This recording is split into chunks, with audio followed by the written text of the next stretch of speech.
process of choosing who we thought was being innovative, Cathy and Sandy both were searching through all the ministries in the Southwest region. So, which one of you? Let's start with Sandy? And your observation of a lot of the websites. Yeah, for sure. As Malayna was saying, Cathy and I cyber stalked you guys. Your websites, your Facebook pages, and that sort of thing.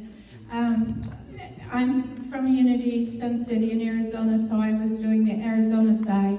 And I was a little bit surprised at how many centers did not have a web page or had one that was very outdated.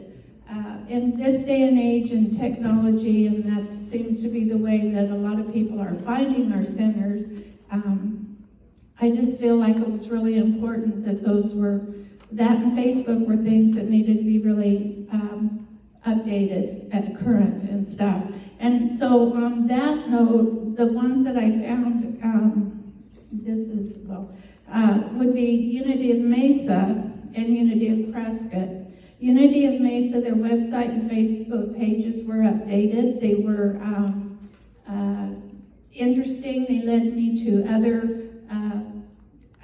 headings under their website and different things that had, for example, Unity of Mesa Ministry showed that they have prayer bears and prayer shawls that they use in their centers. They had a tab of what's happening, which had their calendar and events and activities on there. Their outreach included things like the City of Mesa Astor Center, which is I think a global center where they help globally to fund different projects. They also work with the Senior Center and Meals on Wheels program. They have a youth ministry, prayer chaplains, men and women ministries, classes and meditations. They have meditations on their Facebook page as well, and a lot of information there. So Unity of Mesa caught my eye. The other was Unity of Prescott, who also had a very good website and Facebook page, all up to date. On their website, they have a Get Connected tab.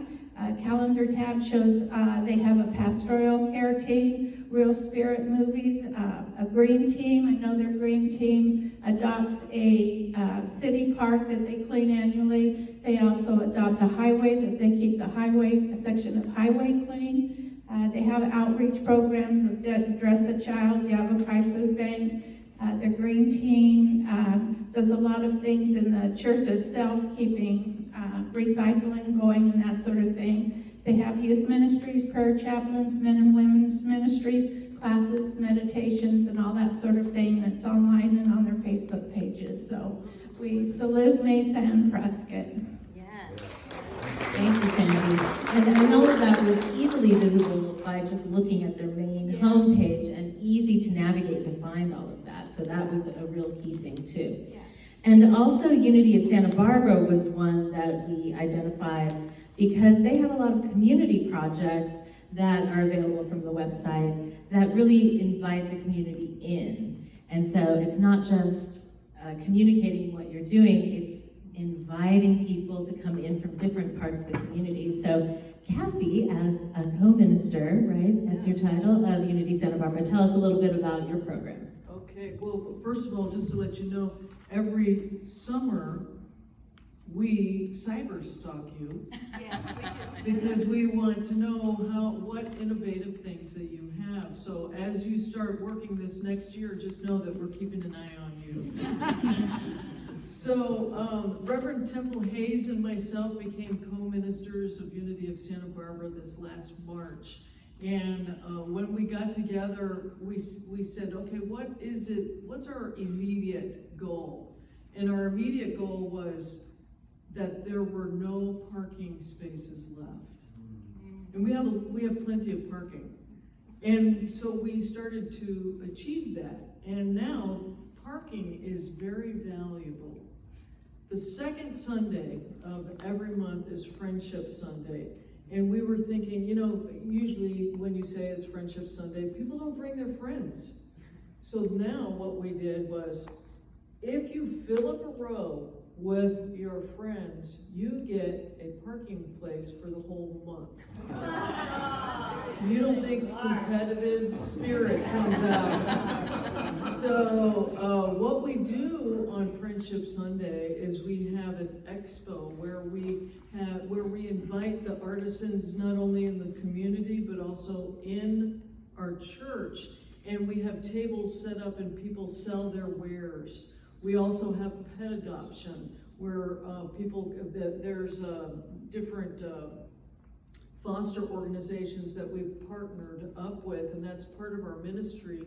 And they bring in dogs, and we've had pet adoptions. It's very exciting, and because it's something where people want to bring their friends to see what's going on after church, it's enticing for them when they get in church. It's like, wow, this is not what I expected at all.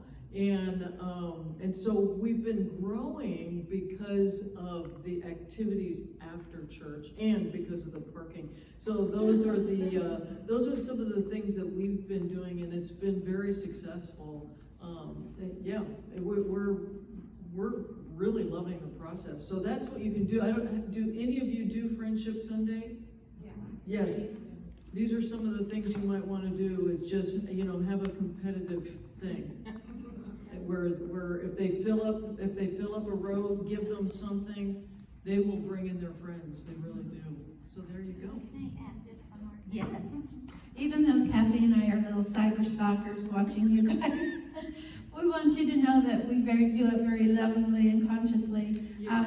But this is just really to bring you information that you might use in your centers, maybe good ideas that you can incorporate or something. We're here to help, everybody with their needs, and want to be able to support the entire Southwest region. So. Yeah, that's a better way of putting it. Thank you, Sandy. So we are giving the tie for third place. We're giving them each checks. Should I say how much? $200 each to support their online programs. And Blair is letting me give the one to you, but I have papers in my hand. Sorry. Here's for Unity of Santa Barbara. Thank you for acting excited. And Blair, Prescott and Mesa. It's in the mail. It's in the mail because we don't have representatives from those churches here today. Thank you, Sandy and Cathy.